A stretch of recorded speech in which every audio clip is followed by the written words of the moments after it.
Hey everybody, so super excited to welcome you to the session where we're going to be unpacking top insights from the State of ASPM research. We're also going to be discussing, what does this research actually mean for AppSec strategies in 2025? Just to introduce myself, I'm Amir Kazemi, Head of Product Marketing at SciCode, and super excited for today's panel discussion. So for those of you in the audience that are new to SciCode and our webinar series, welcome. We host a monthly webinar series that tackles kind of what's top of mind in the AppSec space. And for those of you who are joining us again, thank you again. And I'm excited to welcome a seasoned cybersecurity and AppSec and supply chain security thought leader, Matt Rose. He's the global application security architect at WWT. But let's start with a quick intro. Matt, why don't you tell us a little bit about yourself and some of your background? All right, well, thanks a lot, Amir. And is seasoned a politically correct way to say old? Because I'm just asking for a friend. So I guess I'm very well seasoned, like an old shoe. But no, thanks for having me. Hi, everyone. Matt Rose, Global Application Security Architect at Worldwide Technology, as Amir mentioned. You may know me from some of my speaking engagements or Glassboard series, which I'm currently on, as you can see. Been in the industry 20 years or so, give or take, depending how you count it, really focusing on application security, secure SDLCs, DevSecOps programs, and really trying to provide, I don't know, what's the best way to put it, an understanding that's basically digestible to everybody around very complex topics. Application security, cybersecurity is a hot button topic, but it is an umbrella term for many different things. And I like to really unpack different ways to think about it or best practices to make your program better than it is today, or add some, I don't know, side dishes to help it taste a little bit better. Awesome. Yeah, we're super excited to have you, Matt. Thank you. We appreciate the time. Um, Before we get started, so here's kind of how the session's going to flow. So first, I'll walk you through some key highlights around the State of ASPM 2025 report, where we surveyed over 700 plus CISOs and security leaders, kind of unpacking those trends there. We'll look at some of those data points, and then make sure to bring out your phones right now and scan this QR code here and grab a copy of the report. So I'll give you a few seconds to do that. Then in the second half, what we're going to do, as Matt mentioned, we'll have a whiteboard discussion with Matt, breaking down these insights and sharing real world strategies that are applying around this. And so stick around for this. It's going to be a great conversation, and I think a pretty unique experience to have Matt join us with his whiteboarding session here. Jumping into it, so kicking off with one of the biggest takeaways, I think securing code is now a top priority, but it's still underfunded, so to speak. So what our research showed was that 63% believe CISOs are not investing enough in code security, yet half of the security leaders are expecting budget increases in 2025. So there's recognition of the need, but not enough action yet, right? Another key takeaway, and I think there's a lot of debate around this, around ASPMs and CNAPs, and this kind of debate is continuing in the market right now, but 86% agree these solutions complement each other. The majority also believe they should remain separate or even like a separation of duties in the market. So, reinforcing the need for distinct security approaches for both AppSec and then also cloud security here as well. The next one here is around today's attack surface being unmanageable. This is one of the biggest challenges that security teams face today. So, 59% of security professionals say today's attack surface is completely unmanageable. And that problem is kind of exacerbated by the rise of generative AI, right? 70% of respondents say Gen AI has also exacerbated visibility challenges. So it's clear that AI is kind of adding these layers of a complexity. And then 72% of security leaders believe that the age of AI necessitates a complete overhaul of AppSec. And we'll dive a little bit deeper onto some of this with Matt in that whiteboarding session. The next here is around tool sprawl. So one of the biggest contributors to AppSec chaos is tool sprawl. So 67% of security professionals say managing multiple AppSec tools is really challenging. So when you look at it from a security team's perspective, you're dealing with fragmented visibility, you know, inefficient or inconsistent workflows. There's a lot of alert fatigue. And instead of improving security, having too many tools is actually making it harder for teams. And not only from an efficiency perspective, but you're seeing also arguably this is kind of like increasing the risk as well. And then on the next one here, we have, you know, as we've seen software development accelerate, we're seeing blind spots are also growing as code volume surges here, right? And as a result of this, we see three key areas that have emerged. So Gen AI risks, um, this is a fast moving challenge like in today's world that most security teams aren't really equipped to handle. The exponential increase in code, we're constantly seeing a rise in code. I think it was last year, we always talk about the 93 billion lines of code, and that's exponentially increasing over time. And then software supply chain security, this is where third party dependencies introduce all those hidden risks. And then secrets detection and also cloud security as well. These were super important as well on the list. Um, Next here, so with tool sprawl comes another challenge, which is budget transparency. So 77% of security professionals admit that they don't have full visibility into where their annual budget is being spent, which is really interesting to see.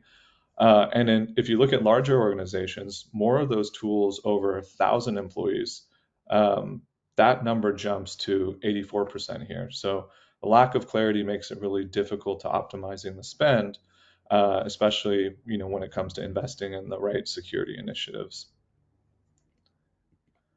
And so tool sprawl, we talked about tool sprawl earlier and the data around that. And it's not just a budget issue, but also it's kind of deepening that cybersecurity talent gap. So what you see here is 4 in 5 security professionals agree that having too many tools requires more specialist skills that are kind of difficult to find in the industry.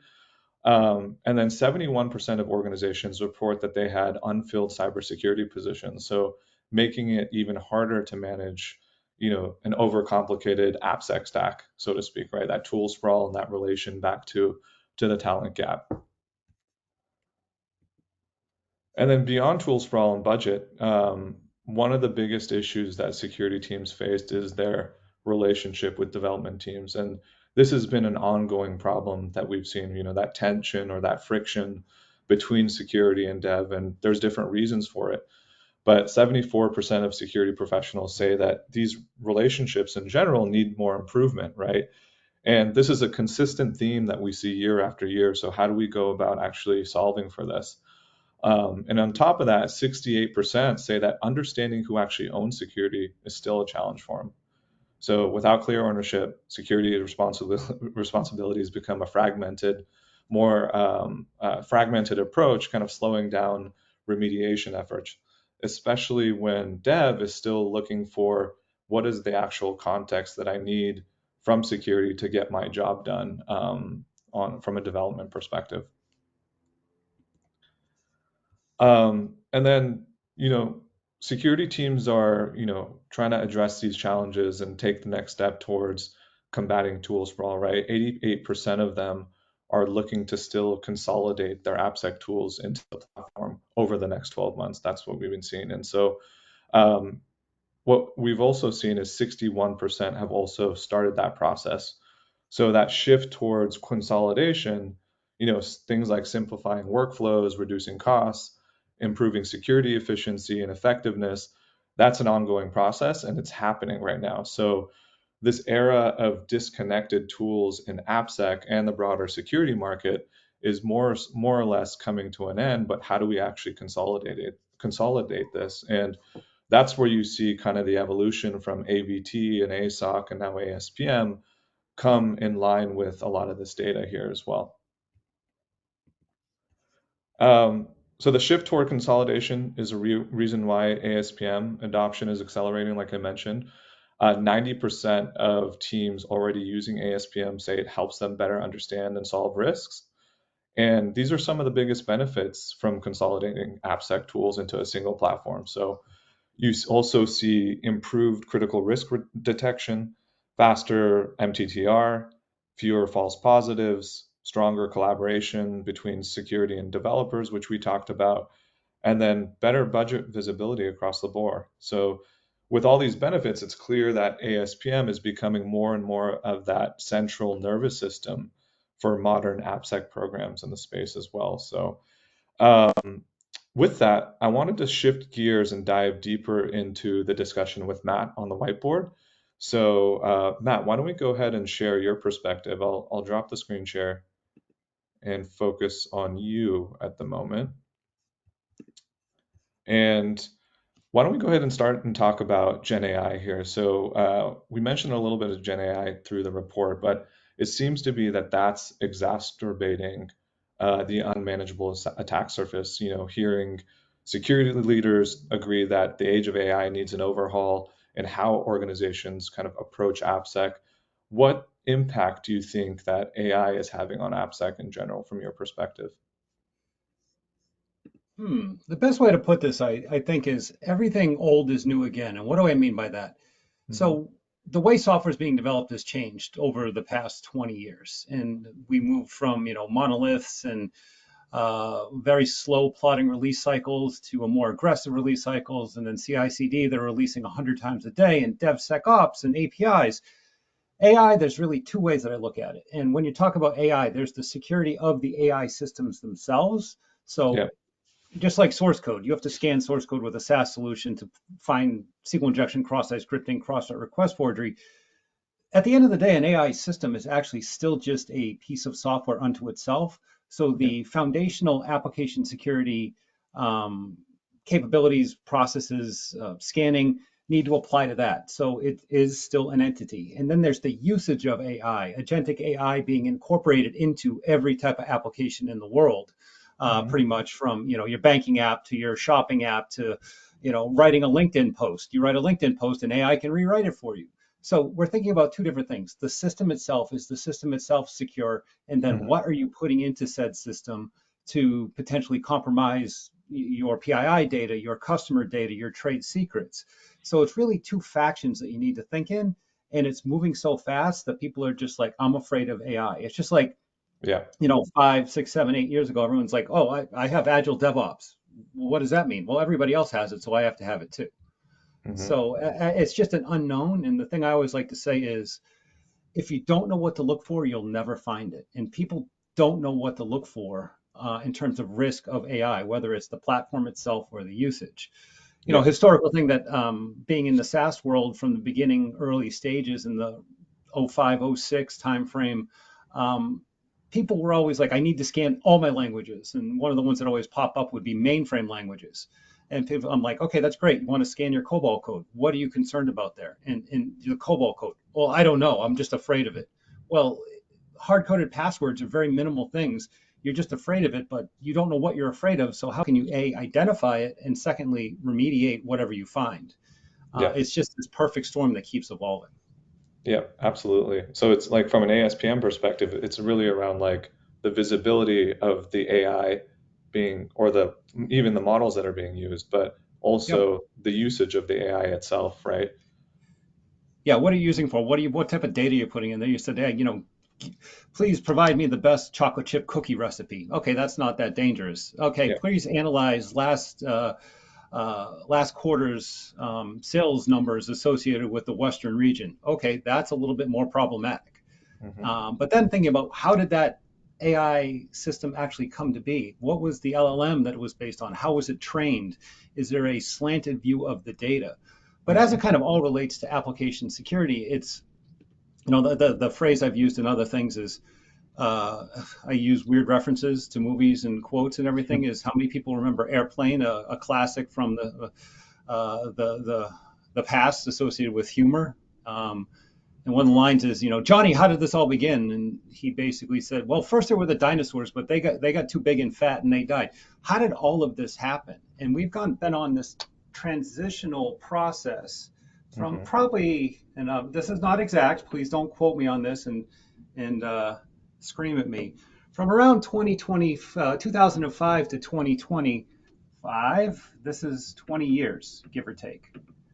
Yeah. We've not only introduced new technologies at breakneck speed. The technologies that we're actually building applications on have changed from building once every month or once every quarter to hundreds of times a day, APIs, open Mhm. source code, potential for insertion of malware into a build system. So how do we actually start the process of looking at the entire application Mhm. posture without actually know what is in there? And that Yeah. is inclusive of AI, whatever flavor and interpretation of AI you're talking about. Yep, yep. Yeah, I think that's a good segue into the next topic, which is around tool sprawl. Tool sprawl is continuing to fuel AppSec chaos, and kind of the research shows that more tools you have, the more unmanageable that attack surface. So why does that paradox exist? Like, this is really one of the reasons why ASPM as a category was born, but wanted to get your take on this. And how does tool sprawl hinder AppSec efforts, in your opinion? Well, it's this historical change that, I call it the star AST solutions. They don't all end with AST, but a lot of them. So I can just go down the list here and talk about SCA, SAST, DAST, IAST, API security, Hmm. RASP. There's so many different specifically designed scanners, and I use that air quote scanner, that look at open source code, uncompiled code, an application in running state, an application from the inside out at running state, the APIs that connect in everything, and then protection of an application in a production environment with a software-based solution such as RASP. That's not RASP. There we go. So think about this. All of these solutions are all finding a lens of data that is unique to that. But how do I know from a prioritization standpoint, what do I fix first? What is the cross correlation of all this information, the source code compared to the runtime compared to the APIs? How do I actually have one lens? Because again, you only have so many hours in a day, so many resources available to you. And again, is this one more important to this one? And it's always that question of impact and likelihood of the vulnerability. How Yeah. bad is it, and how likely is it going to happen? Hmm. And what's interesting too is like when you bring all of this together into a single pane of glass, it's not just bringing the data together, but also like not every scanner is created equal. So how do you bring the highest fidelity results together into one single pane of glass, right? Yep. Do you have any thoughts on that as well? Because that Oh, ultimately should affect prioritization, correct? oh, absolutely. So it's high fidelity results are results that are impactful to me. So Yeah. when you just say the blanket statement of high fidelity results, a bank may have a certain categorization of high fidelity results where a medical company that's dealing with HIPAA type data has a different set of high fidelity, that's a big word, high fidelity results they're concerned about. So how do you actually look at it and find it? And then it's only as good as the scanner that you're using. So little, I'm going to be like, the anti-magician here and give you the tricks to the trade. Yeah. Most SaaS solutions support, or they claim to support, 10 languages, 15 languages, 20 languages, but it's not all Yeah. equal. The way all SaaS solutions work is it takes the source code, it normalizes into some sort of normalized language, and then has rules that ask questions of said normalized language. If you don't Mhm. have rules, you could parse and scan code, but if you don't have rules to look for things, you're never going to find those high fidelity Yeah. results. And thinking about that cross correlation, the ability to say, hey, what was found in source code, what was found in open source packages, what was found at runtime, and basically pull those together in a policy based format to say, these are the things I'm most concerned about. And the high fidelity results, because again, do you want to spend all this time fixing things that the likelihood of this ever happening is infinitesimal? It's never going to happen unless the sun, the stars, the moon, and Jupiter all line up together. So fixing the things that are most important to your policy, whether you're that financial institution or whether you're that healthcare institution, whether you're an online e-commerce company, all of these things are very, very important to understand because being in SaaS for so long, you'd scan an application code. Maybe it's a couple 100,000 lines of code, and the client would always ask me, "Is it good? What is good? I mean, Mm. is it mitigating the risk based on your threat appetite, your threat concern?" Because policies always fix the things that are most concerned to you first, based on your policy and your Mhm. specific industry standards, hypothetically. Yeah, yeah. Um, I love this list here as well because it's very all encompassing when we talk Well, about the you guys unmanageable can attack steal surface. this too. You can steal this too. This is the term I like to use now, is Yeah. YAST. It's Okay. a new acronym. Everybody look it up. It's really cool. It's called Yet Another Security Tool. Yeah. So that brings me to my next point, which is when you have a big surgence of code because of AI, right? Imagine Mhm. that trajectory going upwards. Unmanageable attack surface. You're hypothetically increasing the amount of risk with the unmanageable attack surface. Let's say you bring this YAST with you on board and you got the single pane of glass. Are you completely covered, or do we still have blind spots here? What's kind of your take on that? There's always going to be blind spots. It's Sure. just trying to be as transparent as possible because, again, let's think about software supply chain risk. Most of the things that are happening are novel, new, zero-day type of attacks that have never been seen before. But if you have more information, more capabilities to potentially use AI that can Mhm. basically do that DNA research or that forensic analysis, say, hey, this looks weird, this looks weird, this looks weird. I think you should look at this. We don't know what it's called. It's not a 3 letter or 5 letter acronym, but something is askew here, and it gives you that investigatory approach to look at it. And that's what I think ASPM is bringing to the table is that ability to understand the complete posture, and just not the vulnerabilities and the risk associated with one component or puzzle piece of your greater application architecture. Yeah. Yeah, absolutely. So it's a greater, to your point, it's like the broader security posture, but it's also about app risk, not just vulnerabilities or signals that you're receiving, Well, right? I mean, I think one of the things too, it's like the ability to use ASPM platforms not only for the correlation, but for the identification. Because a lot of times, do you want to, you're building a shed or doing a house project and you get a hammer, and the hammer's great for hanging a picture. But if you want to build a house, you buy a pneumatic hammer that can basically put 10 nails in a 5 second period.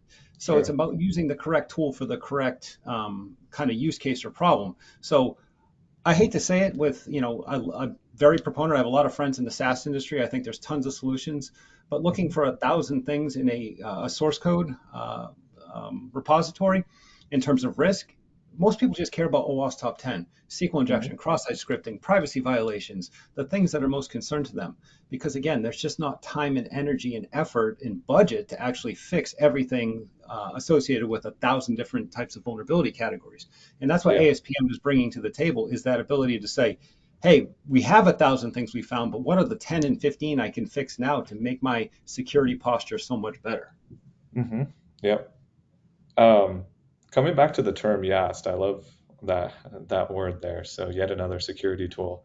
The data said that, CNAPs and ASPMs are very complementary tools, right? There should be that Mm-hmm. separation of duties. Wanted to get your take on that because there's a big debate in the industry on like whether CNAPs and ASPMs should come together, should they stay separate? They're technically different personas, so on and so forth, but wanted to get your thoughts on that as well. Um, so I'll respond to that with a little bit of a story, which may make things more interesting or more confusing. I've seen that a lot of initial CNAP vendors now claim to be ASPM vendors, and a lot of ASPM vendors now are claiming to be CNAP vendors. Hmm. So why does that happen? I think it's because the data they're collecting.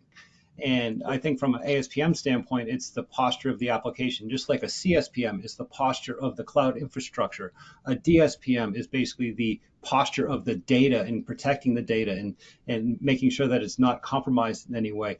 There's so many posture management solutions, but from a standpoint of, I think ASPM is important to the posture of the application itself, where other areas are taking in the runtime or the container or things like that. Yeah. I think they're complementary because, another little history lesson, we'll use one of these, technologies that a lot of people may heard of, but may not have heard of. We'll talk about RASP or runtime application self-protection. Yeah. It's basically taking the WAF and putting it into the application through binary insertion or into uh, the app server itself. It was a replacement for a WAF. The problem is security owned the product, security tuned the product. When I say security, I mean application security, but then it was put into a production environment run by the SREs or the network engineers, and if there's ever a problem, they'd say, get that RAS stuff out of the application. That's messing it up, even though it could or couldn't. They're just trying to limit variables. So thinking about that way, RASP had a great story, and I still think it's a great concept, but it's only applicable to somebody that can actually work in a way that's effective between security and the production SREs or those type of things. So that's Hmm. kind of like you start going into CNAP and all these other areas that are, outside of the scope and responsibility of application security. It Yeah. starts to be a lot of finger pointing. Yeah. Yeah. Do Absolutely. you That's agree? spot on. Or, I mean, please, I have thick skin. Throw things at me if you disagree. You don't have to No, no, disagree with me. I think it's spot on. I think that's the way that we're also thinking about it. It's what type of data that you're including into the platform, right? I think that's where Mhm. it kind of settles on the foundation. But wanted to ask you also in terms of prioritization, like we talked about high fidelity results from these different tools. How do you kind of get better context from prioritization there?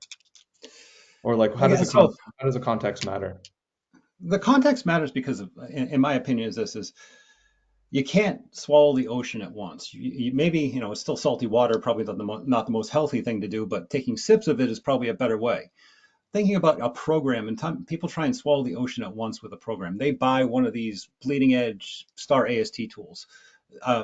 There's so many of them, and my opinion is you should have every one of these tools because they all do something really well and unique to themselves and help somebody out.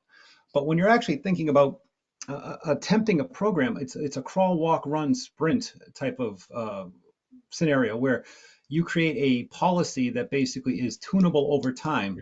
I Hmm. am concerned most with these five types of things. These types of vulnerabilities associated with a certain type of data, be it PII data or PCI data or HIPAA Yeah, data. And then once you feel like you have a good understanding or a decent handle, and it's just the net new vulnerabilities, you turn up the dials or turn down the dials if you feel, whoa, that's way too much information. Because the hmm, last thing you want to do is have this floodgate of information that is basically clouding the ability to find the true vulnerability that is most dangerous to you. yeah, It's like if somebody's chasing their tail, they're not going to find that one potential SQL injection, that one privacy violation that basically is the thing that should be fixed first because they're just under a avalanche of information, too many vulnerabilities. sure, yeah. And I'm assuming you're getting a ton of vulnerabilities. So how do you know when to even turn down or turn up the dial from there? That's where you have the ability, and this is another AI initiative that I'm a big proponent of, is that AI, I was never about anybody automatically fixing code, but for simplistic things, the AI assisted code remediation, I think is something that's a game changer. And I've changed my opinion. I will say honestly to Hmm. society and the tech community that I've changed my opinion because, working in SaaS, people are like, oh, can you fix that SQL injection, that cross-site scripting, that cross-site request forgery with a click of a button? They're like, you got to understand the context. You got to understand because we're only looking at it from a code standpoint, not truly as an architecture standpoint. We're looking through very much tunnel vision. The AI assisted code remediation now has the ability to basically, I'm not saying it's like click a button and push to production. It's like, hey, here's the code that should be in there. Do you agree with it? Do you want to tweak it at all? Let's now push that to production. Because I think that is going to help with a lot of the, as you mentioned, the kind of fighting or the argumentatory, that's not a word, but the discussion between developers and AppSecs about a vulnerability. If you can say, hey, here's what it looks like by clicking a button, Yeah, and it's a clear understanding. yeah. Do you think that the relationship of security and devs improving because of AI now, because of that So context that you're receiving, or do you think I, that it's a lot deeper than that? I think that's something that people have been saying for years. I think it's gotten Yeah, 1,000 million times better in yeah, the past 3, 5, even 7 years because everyone said anyone that was in a star AST solution, be it DAST, be it SAST, was always like developers and security don't get along. They hate each other. They fight. You know mhm, what? People have been saying that, but I don't really agree with it anymore. People just say it because they assume that's the way. That some yeah, of the smartest developers I know are very, very, very security conscious, and they write code and they don't want to write bad code. The problem with that kind of that theory of developers and application security fighting kind of came back to when there wasn't proper developer training or this was a new concept and it's just kind of existed. I yeah, honestly think that it's gotten a lot better And I think this is even an additional step of the AI-assisted code remediation with the inputs from multiple threads of vulnerability risk correlated via an ASPM is a Hmm. way to help really bridge that gap and create a highly functioning program. Instead of working in your own little kind of cubicle silo piece of code, it's much more effective to basically have that full picture and a Yeah, path or a suggestion to remediation. yeah, yeah. Kind of want to talk about and you've been in this for so long, Matt, right? The days of like when AS or even ASPM before it started, right? Went from like AVT, went to ASOC, now ASPM. Do you think that this evolution is going to continue? Like, or what is the next evolution with ASPM and from your perspective? You've gone So through it. I've actually had this conversation. ASPM, the ability to really be using AI to do true correlation.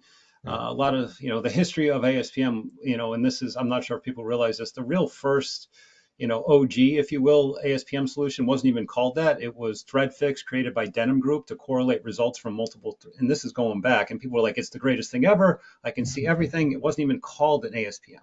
But Yeah. now that we actually have a foundational acronym, because hey, just like if it's on the internet, it's going to be true. If it has a 3 or 4 letter acronym, it's got to be a viable solution. I mean, that's just the way the world works in technology. But thinking about taking all that information that is now correlated or even created through native scanners, but then actually using AI to do the AI assisted remediation of the vulnerabilities by looking at the cross tier vulnerability data, I think is going to be a game changer. The second piece that I think, and this is something I was having a pretty deep but somewhat humorous discussion. We mentioned all the star SPMs out there, ASPM, Yeah. CSPM, DSPM. We're going to get to the point where the layer of abstraction is now you're going to have a posture management on top of posture management. So then you're giving the posture of your cloud, your data, your apps, but then you have a posture management over the top that basically then compares all the data in the posture management as another roll up to basically because there's just so much data. I guarantee you, and to the audience out there, ask your development teams and security teams, do you feel like you know everything about your application? From a threat modeling standpoint, from a risk landscape, how many entry points, how many execution points, where's the data coming from in APIs? What data is going to APIs? Posture is a lot more about just vulnerabilities, but about complete understanding. Yeah. And I think one of the areas too is all this data that an ASPM has can really help for a automated threat modeling type of concept where it basically can actually feed in all that data, whether it's a vulnerability or not, but provide you a complete threat model and potential risk associated with the architecture in real time. Hmm. Do you think that's the next evolution for ASPM, or is that the Uber SPM, essentially the I platform think for the that's platforms? Well, you're talking about a threat model. It's how deep do you want to go? So I Sure. think from a threat modeling of a single application, I think that is a capability that ASPMs should go in because it is something that is very valuable. I'm very bullish on that space, the automation of threat modeling, because it's still vitally important to understanding the application. I mean, the way we're developing applications today is basically everybody stays in their lane. They don't get out of their lane. We're talking, cloud native uh, development with microservices architecture where everybody's working on one little piece of code and they're just assuming, and you know what happens when you assume that the other Hmm. people are doing the right things. And data flows and control flows and all of the aspects of interoperability between components is never actually brought into view until it's snapped into that cloud environment.